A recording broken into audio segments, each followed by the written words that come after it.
Hello guys, कैसे आप लोग? सभी को नमस्कार, जय हिंद, जय भारत, वंदे मातरम। तो ये राम राम, गुड मॉर्निंग। तो अपन क्या है सुबह सुबह जाएंगे कैंटीन।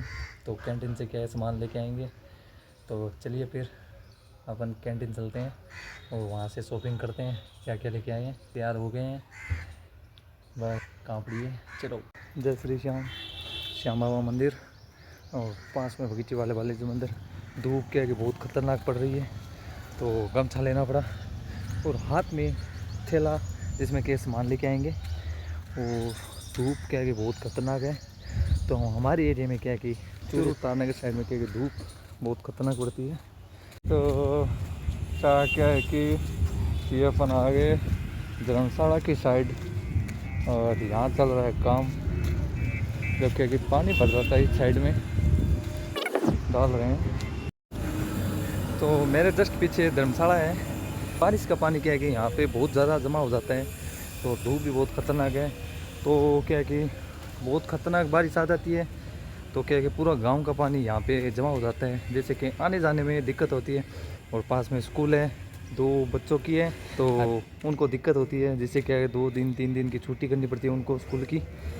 तो यहाँ पे क्या है मिट्टी डाल रहे हैं, तो मेरे पीछे काम चल रहे हैं। तो अपन जाएंगे बाजार, जाएंगे तो मार्केट से फिर सामान लेके फिर कैंटीन जाएंगे। कैंटीन से देखेंगे क्या लाना है। ये अपना देसी लुक गामाड़े, और ये आ गया शिवालय। तो अपन चलते चलते क्या है कि जोगेशन के पास आ गए। तो ये भोलेनाथ जी का मंदिर है, जय भोलेनाथ की। कौन देवता तो ऐसा मानो कि नाराज़ हो रखे हैं, न तो हवा चल रही है न कुछ और, बस रास्ते में साधन चल रहे हैं उसकी हवा लग रही है।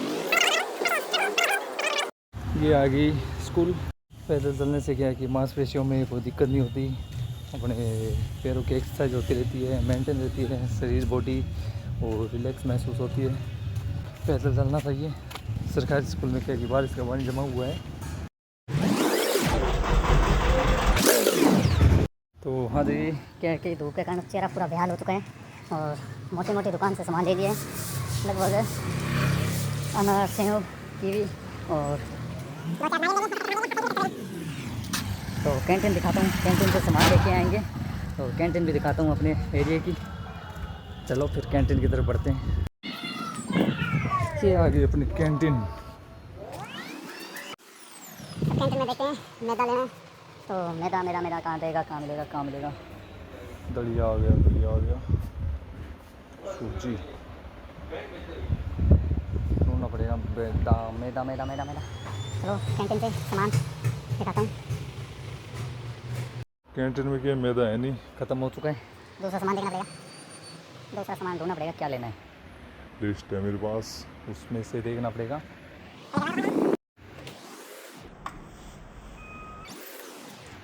वो कैंटीन से सामान लेके आ गए हैं। अब जाएंगे अपन कैंटीन से। जो सामान नहीं मिले वो क्या कि बाहर से दुकान से परचेज़ करना पड़ेगा।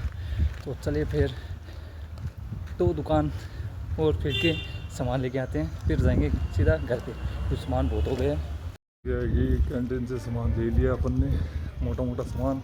और बस स्टैंड से सब्ज़ी ले ली। अब क्या है कि तो सामान नहीं मिल रहा था, वो क्या बाहर की दुकान से परचेज़ करना पड़ेगा, फिर सीधा घर की तरफ चलेंगे। ये आ गया अपना भरतराम जी का मंदिर, जय हो। तो वहाँ गई। अब क्या है कि कैंटीन से सामान लेने के बाद फिर क्या है कि 2 सामान बच गए थे, मैदा और एक सामान और बच गया था। वो क्या है कि मिला नहीं। रास्ते में 2 दुकान पूछी, उनमें भी नहीं मिला। और क्या है कि घर की तरफ जा रहे हैं इस गली से। धूप के कारण क्या है कि पूरी पसीना पसीना हो गया है बॉडी में, जैसे क्या है कि ऐसे मानो कि लथपथ हो गए हैं धूप के कारण। और सामान क्या है कि बहुत ज़्यादा लीजिए, तो चल नहीं रहा सही से।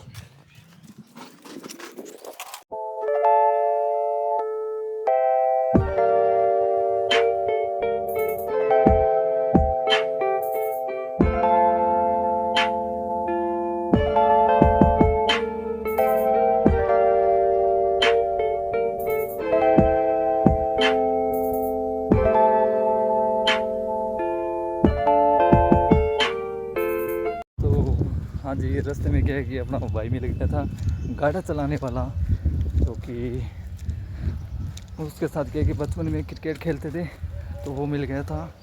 तो वो बोला कि यार पैदल जा रहा है तो तू ऐसा कर, इस पे ही बैठ जा, मेरी थार पे। तो उसकी थार, घोड़े वाली थार पे बैठ के अब अपन क्या है घर की तरफ निकले हैं। तो धन्यवाद भाई का, कड़ू का। घर के अंदर आके फिर आपको सामान दिखाता हूँ क्या क्या लेके आया अपनी शॉपिंग कैंटीन के द्वारा, जिसमें किशमिश, काजू, बादाम और तेल और झंडुबाम, हाजमोला वगैरह वगैरह, सूजी, राई, सौंफ टोटल है। तो कैंटीन से आने के बाद सामान आपके पास रिवील करवा दिया है क्या क्या लेके आया था। तो अपने ब्लॉग के साथ थोड़ी सी रसना भी पी लेते हैं, जो कि बाहर इतनी धूप थी। तो ग्लूकॉन डी बनाया हुआ था, जिसको सोचा कि इससे क्या कि आराम मिलेगा, बॉडी रिलैक्स महसूस होगी, तो गर्मी नहीं लगेगी। आज के ब्लॉग को यहीं एंड करते हैं, मिलेंगे नेक्स्ट ब्लॉग में। तो ब्लॉग को लाइक करें, कमेंट करें, शेयर करें और ऐसे ही आप सपोर्ट बनाए रखें। तो जय हिंद, जय भारत।